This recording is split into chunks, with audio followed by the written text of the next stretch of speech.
നമുക്കൊരു ഈവനിങ് വാക്കിന് പോയാലോ? വാ, നടന്നുകൊണ്ട് പറയാം, അല്ലെങ്കിൽ വേണ്ട, പറഞ്ഞുകൊണ്ട് നടക്കാം. വീടിനടുത്തുള്ള ചെറിയ പാർക്കിലേക്കാണ് ഇന്നത്തെ എൻ്റെ യാത്ര, ക്രീക്കിലൂടെ.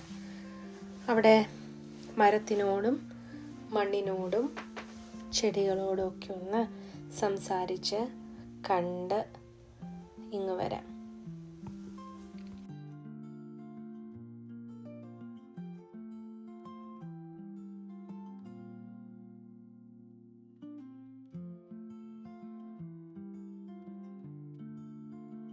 ഈ മരത്തിനൊക്കെ എന്ത് വലിപ്പമല്ലേ!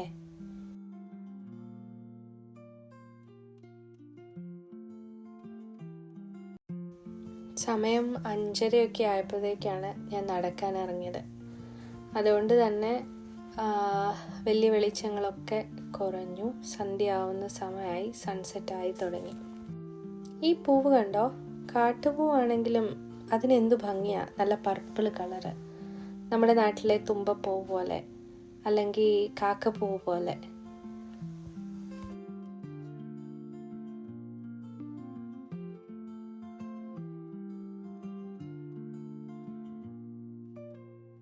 നടന്നു വരുന്ന നമ്മുടെ ടർക്കിയെ കണ്ടൊന്ന് പതുക്കെ സ്ലോ ആക്കി.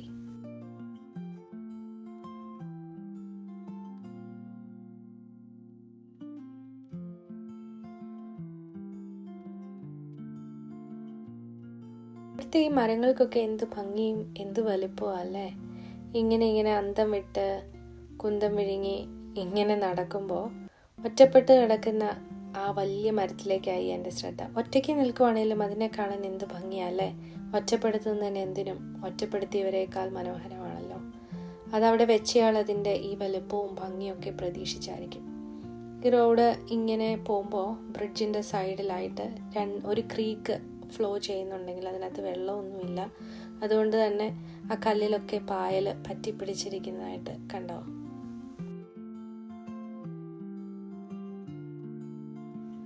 വാ, നമുക്കിനി നടക്കാം. കണ്ടോ ആ പക്ഷിയെ കണ്ടോ? ഇതിൻ്റെ പേര് ബ്രഷ് ടർക്കി അല്ലെങ്കിൽ ബുഷ് ടർക്കി. ബ്ലാക്ക് ആയിട്ടുള്ള ശരീരവും ചുവന്ന കഴുത്തും കഴുത്തിന് താഴെ മഞ്ഞപ്പൂവും നിറത്തിലുള്ള ടർക്കിയാണ്. ഇത് ഇവിടുത്തെ ഒരു നേറ്റീവ് പക്ഷിയാണ്. നമ്മുടെ നാട്ടിലെ കോഴിയെ പോലെ ഇതിങ്ങനെ കൊത്തിപ്പറിച്ചും ചിക്കിച്ചകഞ്ഞും. ഞാൻ എപ്പോൾ നടക്കാൻ വന്നാലും ഇവിടെ ഇത്രയും പക്ഷികൾ ഇവിടെ കാണും. ഇതിൻ്റെയൊക്കെ വീട് എവിടെയായിരിക്കും അല്ലേ? ഈ മഞ്ഞപ്പൂക്കൾ കണ്ടോ? ഇതിൻ്റെ പേര് ഗോൾഡൻ പെൻഡ. ഇതിൻ്റെ ഫ്ലഫി ആയിട്ടുള്ള ഗോൾഡൻ യെല്ലോ കളറാണ് ഇതിൻ്റെ ഭംഗി. ഇവിടുത്തെ നേറ്റീവ് ട്രീ ആണ് ഈ ഗോൾഡൻ പെൻഡ. തിരിച്ച് വരുമ്പോൾ എല്ലാവരും പോയിട്ടും ഒറ്റയ്ക്കിരുന്ന് മേയുന്ന നമ്മുടെ ബുഷ് ടർക്കിയെ അല്ലെങ്കിൽ ബ്രഷ് ടർക്കിയെ നിങ്ങൾ കണ്ടോ?